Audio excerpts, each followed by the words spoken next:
And nobody had explained to me what was going on. I just found myself on a big ship.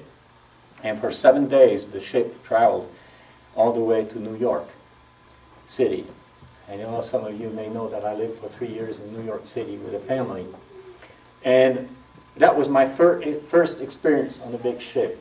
And to me, it's an image of the Christian life.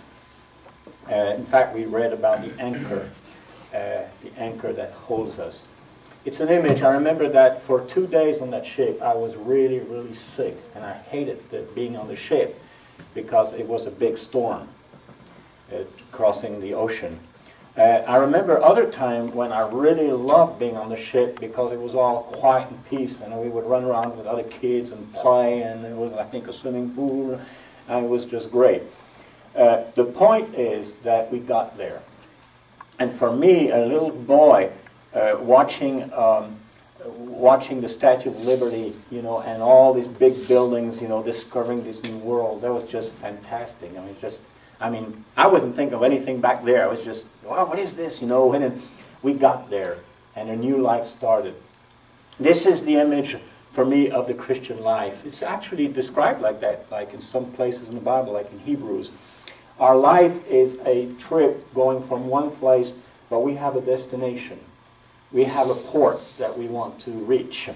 And as we are on a ship, many things happen, and there are storms, and there are winds, and there are all things, but the ship is secure because the Lord is in control of the ship. And we know where we're going. It's not just a ship that's going anywhere, you know, not knowing where it's going. And there is somebody that's captain of the ship. That's also the Lord. And there's the one who built the ship, built it really well. So it's not like the Titanic. You know, that one kind of sunk. That ship was well built. The church is the ship. In fact, the ship is one of the symbols of the early church, because Jesus was on the boat too, and he was in control. He was the master pilot of the ship, and he will lead us to the right place. Jesus never hid from his disciples the fact that there would be storms and gales and difficulties in life, and that's what I want to talk about in John 14.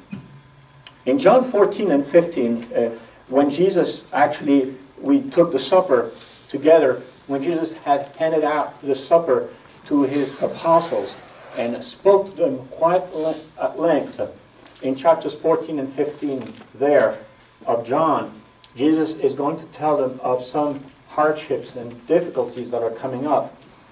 He's going to show them that hard days are coming. But what's interesting about that is that Jesus starts talking about these hardships with words of encouragement, with positive words. It's in John 14 verses 1 and 2. He says, "Do not let your hearts be troubled. Trust in God, trust also in me." Now that's how Jesus begins talking about the troubles. Not in a way that would be negative, in a way that would be scary, but in a way that would be comforting to the disciples. That their future, you know, we say that we don't know what the future holds, but we know who holds the future. What do we prefer? Do we prefer to know all of the future? Some people would love to know all the future. You know, they go to astrologers and they try and figure out. Would you like that? Or would you prefer to know that there's someone who knows the future and who controls the future and who knows that the future is going to be good? I prefer to have a God. Even though I don't know the future events so much, I prefer to have one who holds the future, who controls the future, and I can trust him. Because it would be no good for me to know the future, whether good or bad, and have no one in control of the future. It's just things are just going to happen, you know, and I don't know why. I prefer to have my God who has promised us that things will be okay. And really this is what Jesus is saying. He starts talking about troubles in chapter 14, 15. His own death. That's pretty troubling. He's been with them 3 years, and he's going to die. Things are going to be rough. They're going to arrest him, and they're going to mistreat him. But he says, do not let your hearts be troubled.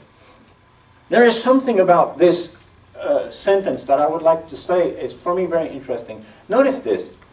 Jesus says, do not let your hearts be troubled. how can you, if your hearts are troubled, how can you say to yourself, I'm not troubled? Because you are troubled. If you are worried, how can you say to yourself, do not be worried? Because you are worried. You know what I mean?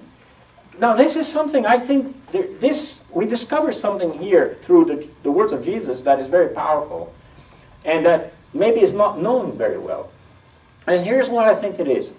I think that God created us in a way that we can find ourselves, and in Him, the ability to be masters, I would say, to have control, to be masters of our own hearts, of our own emotions and feelings.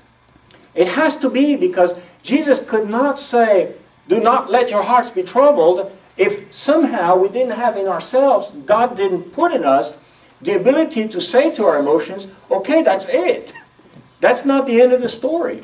I'm not going to let myself be controlled by my emotions, by my worries and my concerns. Now, I have emotions. I have worries and concerns, but there is something greater beyond these emotions and worries that can control those things. I think that's a very important point that Jesus is making, that we can be masters. And in fact, it's a commandment that we should be masters of ourselves. It's a commandment even that we should love God with all our heart. It's a commandment that we should love our neighbors ourselves, and also that we should love our enemy. How can we do that if emotions control us? Because you know, when you have enemies, people are against you, you're pretty emotional about it, you know. You have feelings about those people. You have bad feelings about those people. But the point is, you can overcome those bad feelings with the help of God. Now, how do we do that? Where do we find the strength to overcome these worries and these concerns, especially when it's about the future? Because here Jesus is talking about the future. The past, we know what it is. The present, we kind of know what's going on. But the future, that's source of worry and concern. How can we do that? Well, Jesus gives us the answer. He says, trust in God, trust also in me. So, it's trust that we need. And we need to understand what trust is. Trust is really not, sometimes we feel that faith or trust is like a feeling that we have. Or we think that about love also. But you know, the Hebrews, the Bible is more down to earth than we think. We're reading Isaiah right now. We're studying Isaiah. And this morning I said that the key verse in Isaiah is to be found in Isaiah 28 and verse 16. Now, let's look at this verse again, which I think is the key verse in Isaiah. It's the key verse because the people of Israel are in the greatest crisis there ever been in their history.